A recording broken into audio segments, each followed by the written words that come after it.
AP BJP అధ్యక్షురాలి లేఖతోనే భారత ఎన్నికల సంఘంలో కదలిక వచ్చిందా? ఎందుకు ఈ మాట అంటున్నానంటే, ఈ మధ్యనే ఒక 6 ఐపీఎస్ఎల్ని ఎన్నికల సంఘం వారు విధుల నుంచి తప్పించారండి. అయితే అంతకుముందు చాలాసార్లు టీడీపీ కానివ్వండి, ఇతర ప్రతిపక్షాలు కానివ్వండి ఫిర్యాదు చేస్తూ వచ్చినాయి వైకాపా మీద. వైకాపా ఎన్నికల యంత్రాంగాన్ని, ఎస్పెషల్లీ పోలీస్ యంత్రాంగాన్ని, ఐఏఎస్ యంత్రాంగాన్ని ఏ విధంగా దుర్వినియోగం చేస్తుందనే విషయం. కానీ పురంధేశ్వరి గారు మార్చి 26వ తేదీన రాసిన లేఖ మీద స్పందించి ఈ రకమైన నిర్ణయం తీసుకున్నారా అనే అనుమానం ఇప్పుడు వస్తోంది. ఎందుకంటే ఆవిడ మార్చి 26న ఈసీకి ఒక లేఖ రాశారు. ఆ లేఖలో 22 మంది ఐపీఎస్ఎల్ని వీళ్ళని తొలగించాలి, పక్కకు తప్పించండి అని చెప్పి కోరారు. నిర్దిష్టంగా పేర్లు, ఆరోపణలు ఇచ్చారు ఆ లేఖలో. ఊరికే వేగ్గా ఆరోపణలు చేయలేదు. ఆవిడ ఇంటెలిజెన్స్ చీఫ్ గురించి, అలాగే కొంతమంది ఎస్పీల గురించి స్పెసిఫిక్గా వాళ్ళ మీద ఉన్న ఆరోపణలు రాశారు. వీళ్ళంతా కూడా వైసీపీ జేబులో మనుషులుగా మారారు, నిష్పాక్షిక ఎన్నికలు జరగాలంటే ఈ ఐపీఎస్ఎల్ని పక్కకు తప్పించాలని చెప్పి కోరారు. ఆ తర్వాత వెంటనే వీళ్ళల్లో 6 ఎన్నికల సంఘం తక్షణమే విధుల నుంచి వీళ్ళని తొలగించండి అని చెప్పి రాష్ట్ర ఎన్నికల సంఘాన్ని ఆదేశించింది. ఆ మేరకి చీఫ్ సెక్రటరీ గారు తొలగించారు కూడా. వాళ్ళ పేర్లు మాకు తెలుసు ఆల్రెడీ. వాళ్ళు ఎవరంటే, చిత్తూరు జిల్లా ఎస్పీ జాషువా గారు, పల్నాడు జిల్లా ఎస్పీ రవిశంకర్ రెడ్డి గారు, అలాగే నెల్లూరు ఎస్పీ తిరుమలేశ్వర్ రెడ్డి గారు, ప్రకాశం జిల్లా ఎస్పీ పరమేశ్వర్ రెడ్డి గారు, వీళ్ళతో పాటు గుంటూరు జిల్లా ఐజీ పాలారాజు గారు. వీళ్ళందరినీ కూడా ఇప్పటికే ఎన్నికల సంఘం ఎన్నికల విధుల నుంచి తప్పించింది. ఎన్నికల విధులకి దూరంగా పెట్టండి ఈ ఎన్నికలు అయ్యే వరకు అని కూడా చెప్పింది. వీరందరూ కూడా పురంధేశ్వరి గారు ఎన్నికల సంఘానికి రాసిన లిస్టులో వీళ్ళ పేర్లు ఉన్నాయండి. వీళ్ళ పేర్లు కాకుండా ఇంకా అదనంగా చాలామంది ఉన్నాయి. మొత్తం 22 మంది. ఎవరు 22 మంది? డీజీపీ రాజేంద్రనాథ్ రెడ్డి గారు, intelligence chief DG P Seetharamanjaneyulu గారు, కడప జిల్లా ఎస్పీ సిద్ధార్థ కౌశల్ గారు, disaster management DG PV Sunil Kumar, గతంలో సిఐడికి చీఫ్గా ఉండేవాడు ఈయన, సిఐడి అదనపు డీజీ సంజయ్ గారు, కర్నూలు డీఐజీ విజయరావు గారు, అనంతపురం ఎస్పీ అంబురాజన్ గారిని కూడా ఈ లిస్టులో నేను చెప్పడం మర్చిపోయాను. ఆయన కూడా అక్కడి నుంచి బదిలీ చేశారు, విధుల నుంచి తప్పించారండి. ఆనంద్ రెడ్డి ఎస్పీ నాన్ క్యాడరాట్ అయిన. ప్రశాంత్ రెడ్డి పేరు చాలాసార్లు విన్నాం మనం. ఈయన ప్రస్తుతం ఎస్పీ కౌంటర్ ఇంటెలిజెన్స్లో ఉన్నాడు. అలాగే Ammireddy DIG Anantapuram, Fakeerappa joint CP Visakhapatnam, K Raghuramareddy vigilance IG. ఈయన చాలా ప్రముఖుడు, చాలా దగ్గరవాడు జగన్మోహన్ రెడ్డి గారికి. చంద్రబాబు నాయుడు గారు అరెస్టులో ఈయనే ఉన్నాడు, చాలా కేసుల్లో ఈయనే ఉన్నాడు. జి కృష్ణకాంత్ ఎస్పీ కర్నూలు జిల్లా, క్రాంతి రాణా కమిషనర్ విజయవాడ, రఘువీరారెడ్డి ఎస్పీ నంద్యాల. మొత్తం 22 మంది అండి. 22 మందిలో 6 ఇప్పటికే ఈసీ వారు బదిలీ చేశారు, ఎన్నికల విధులకి దూరంగా పెట్టారు. మిగతా వాళ్ళ మీద కూడా చర్యలు తీసుకుంటారో లేదో ఇప్పుడు చూడాలండి. అయితే ఇక్కడ ఇంపార్టెంట్ పాయింట్ ఏమిటంటే, ఏపీ బీజేపీ అధ్యక్షురాలు పురంధేశ్వరి గారు రాసిన లేఖ తర్వాతనే ఈ పరిణామాలు జరిగినాయి. కానీ ఈ లేఖ బయట పడలేదు. ఈ లేఖని ఇవాళ ఆంధ్రజ్యోతిలో రాశారు. ఈ లేఖ గురించి వైసీపీ ఐపీఎస్లు అనే పేరుతోటి. సో ఇప్పుడు ఈ 6 పాటు మరికొంతమంది మీద కూడా ఎన్నికల సంఘం వారు వేటు వేస్తారా లేదా అనేది ఇప్పుడు అందరూ గమనిస్తున్న విషయం అండి. మలివేటు ఎవరిపై అని కూడా వీళ్ళు ఒకటి ఇచ్చారు. సీమలో ఓ డిఐజీ, అలాగే కోస్తా ఐజీ, వీళ్ళని ఖచ్చితంగా బదిలీ చేయబోతున్నారు. అదనపు డీజీ ర్యాంక్ అధికారిపైన కన్ను. అదనపు డీజీ అంటే సంజయ్ గారు. సో ఆయన మీద కూడా కన్ను ఉన్నది ఎన్నికల సంఘానికి. అదే దారిలో మరో 3 ఎస్పీలు కూడా ఉన్నారు. రేపో మాపో ఎన్నికల సంఘం వారు దీని మీద ఒక నిర్ణయం తీసుకునేటువంటి అవకాశం ఉంది అనేది జ్యోతి వార్త. మొత్తానికి ఎన్నికల సంఘం యాక్షన్ తీసుకోవడం మొదలుపెట్టిందండి. ఆల్రెడీ ఐఏఎస్ను కూడా 3 బదిలీ చేయడం చూసాము. ఇప్పుడు పురంధేశ్వరి గారి లిస్టు ప్రకారం అయితే 22 మందిలో చాలా ముఖ్యులు ఉన్నారు. అందులో మరీ ముఖ్యంగా డీజీపీ రాజేంద్రనాథ్ రెడ్డి గారు. ఆయన ఇప్పుడు ప్రస్తుతం ఇన్ఛార్జ్ డీజీపీగానే ఉన్నారు గత 2 ఏళ్లుగా. కాబట్టి ఆయన తొలగించి మరొకరిని పెట్టేటువంటి అవకాశం ఉంది అనేది ఒక సమాచారం. దీంతోపాటు ఈ లిస్టులో ఇచ్చినటువంటి వారిలో మరికొంతమందిని కూడా 1-2 రోజుల్లోనే ఎన్నికల సంఘం వాళ్ళు ఎన్నికల విధుల నుంచి తప్పించేటువంటి అవకాశం ఉంది. రాష్ట్రంలో వైకాపా నాయకులు శవాల వేటలో ఉన్నారండి. ఈ పెన్షన్ల రాజకీయంలో వాళ్ళు శవాల మీద పేలాలు వేరుకోవడానికి ప్రయత్నిస్తున్నారు.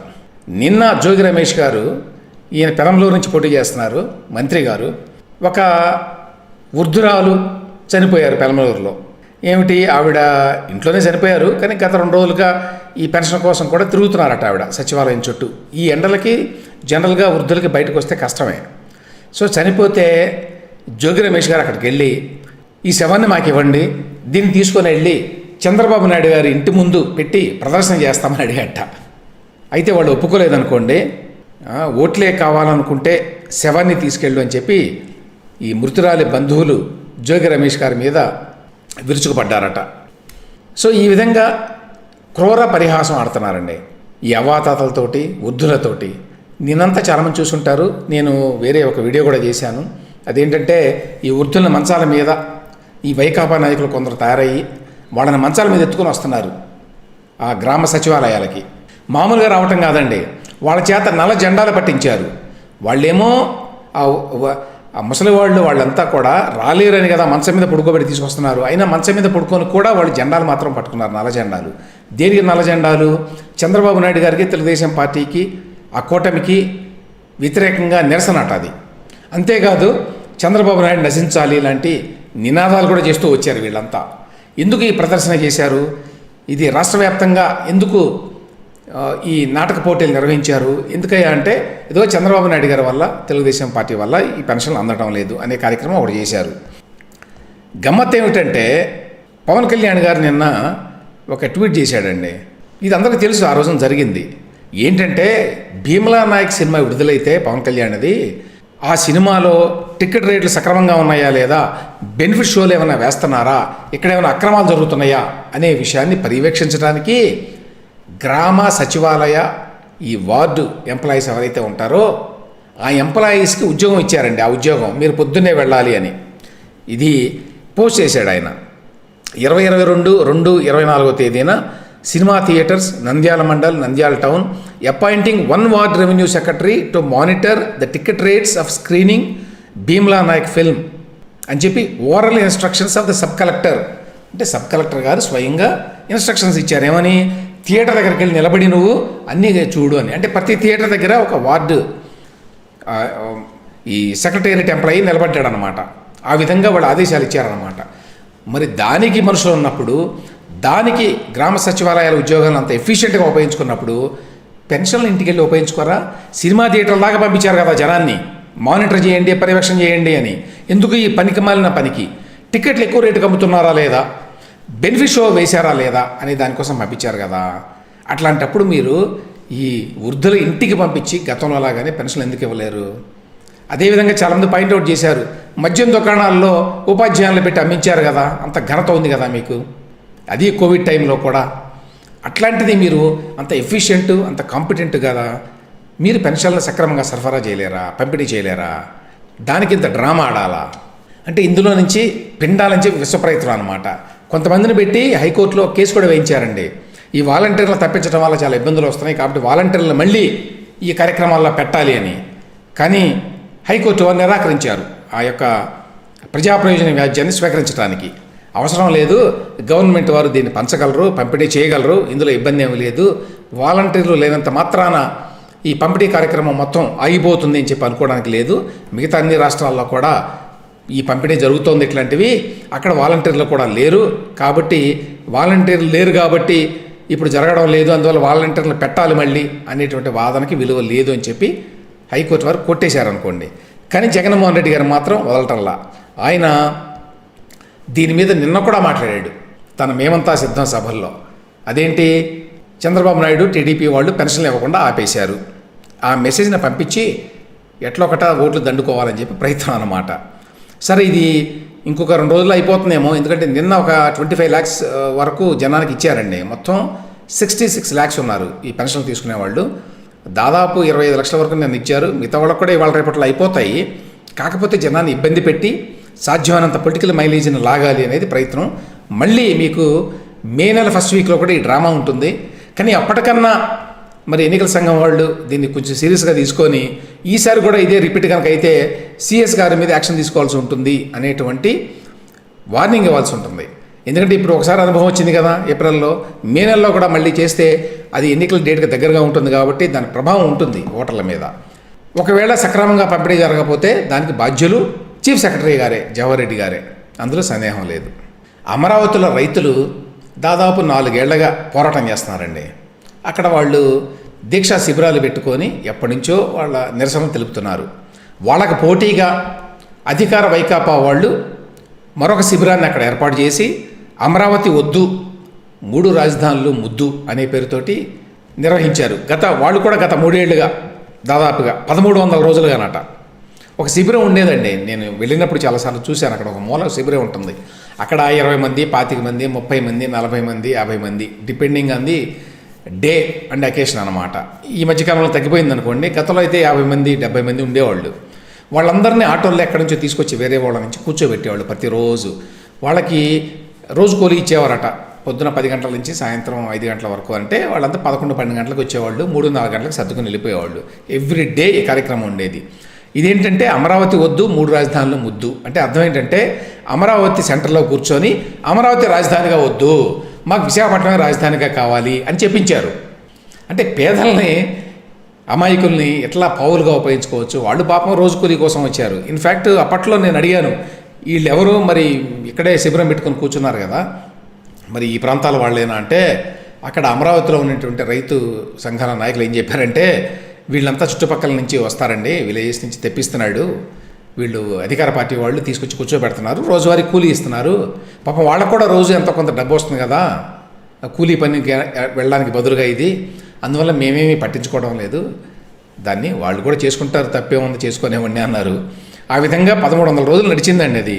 ఇప్పుడు ఆ శిబిరాన్ని ఎత్తేసారు నిన్న. ఆ శిబిరం నిర్వాహకుడు మాదిగాని గురునాథం అనేటువంటి చిన్న నాయకుడు. ఈయన గతంలో ఎప్పట్లో తెలుగుదేశంలో ఉండేవాడు. ఇక్కడ చిన్న విషయం చెప్పాలి ఏంటంటే, మాదిగాని గురునాథం నాకు చిన్నప్పుడు మిత్రుడు యాక్చువల్గా. తర్వాత సరే అతను తెలుగుదేశం పార్టీలో ఉండేవాడు అప్పట్లో నేను చదువుకునేటప్పుడు.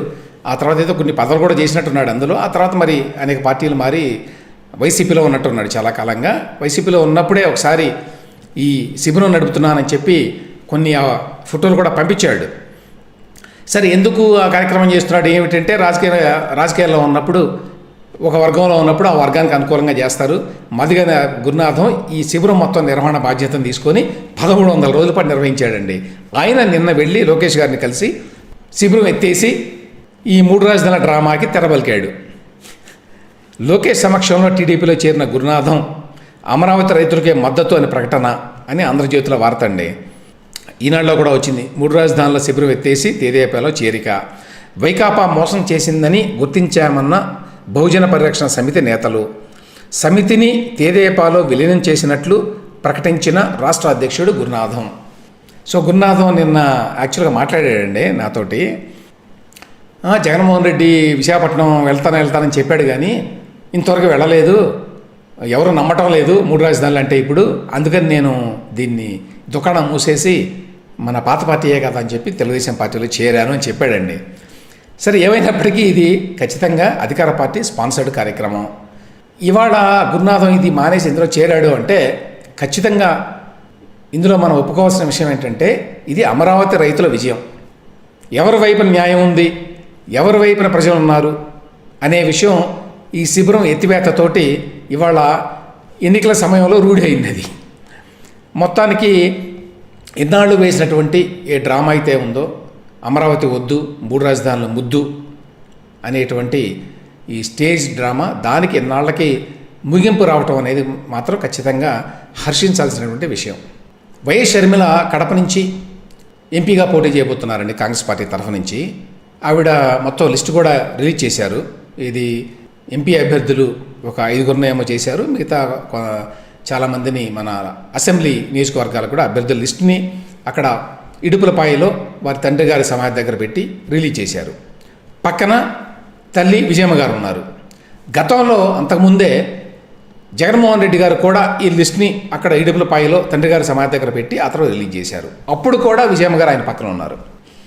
ఇప్పుడు షర్మిల ఏం చెప్తున్నారు, ఈ హత్య వెనక ఉన్నది అవినాష్ రెడ్డి, ఈ అవినాష్ రెడ్డి అనే వ్యక్తిని జగన్మోహన్ రెడ్డి గారు మా అన్నగారు ఆయన రక్షిస్తున్నాడు, అతన్నే మళ్ళీ ఇక్కడ ఎంపీ క్యాండిడేట్గా పెట్టాడు. దీనికి వ్యతిరేకంగా నేను పోరాడతాను, అందుకోసమే నేను ఎంపీ బరిలో అభ్యర్థిగా దిగాను అని చెప్పారు. మరి ఇప్పుడు విజయమ్మ గారు అటు పక్క అక్కడ జగన్మోహన్ రెడ్డి గారి పక్కన కాసేపు నిలబడి ఆయన అభ్యర్థి లిస్టు రిలీజ్ చేస్తుంటే ఆయన కౌలించుకొని ఆయన ఆశీర్వదించి, మళ్ళీ ఇప్పుడు ఇక్కడ షర్మిల గారు లిస్టు రిలీజ్ చేస్తే కాంగ్రెస్ లిస్టు ఆవిడ పోటీ చేస్తుంటే ఆవిడ పక్కన నిలబడి ఆవిడని ఆశీర్వదించి ఇలా చేయడం, దాన్ని ఏ విధమైన మెసేజ్ వెళ్తోంది ప్రజలు ఏ విధంగా అర్థం చేసుకోవాలి? గతంలో 2018లో ఆవిడ బైబిల్ పట్టుకొని ఇదిగో నా బిడ్డకు ఓటేయండి జగన్మోహన్ రెడ్డికి అని అడిగారు. సరే జగన్కి ఓటేశారు ప్రజలు.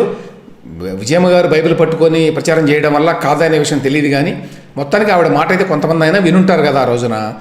మరి ఈ రోజున జగన్మోహన్ రెడ్డి గారికి ఓటేయాలా లేదా? ఓటేస్తే ఎందుకు ఓటేయాలి? ఓటు వేయొద్దు అనుకుంటే ఎందుకు ఓటు వేయకూడదు? ఎవరికి ఓటేయాలి? ఎందుకు వేయాలి వాళ్ళకి? ఈ ప్రశ్నలకు సమాధానం చెప్పాల్సిన అవసరం విజయమ్మ గారికి లేదా?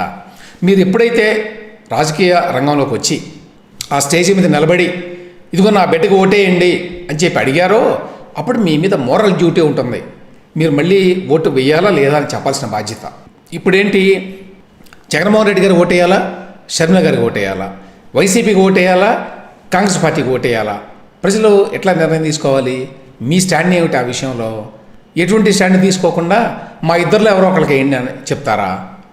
అంటే ఒక మోరల్ అథారిటీ తోటి మాట్లాడాలి అనుకున్నప్పుడు ఆ మొరాలిటీ, ఆ నైతికతని వాళ్ళు ప్రదర్శించాలండి.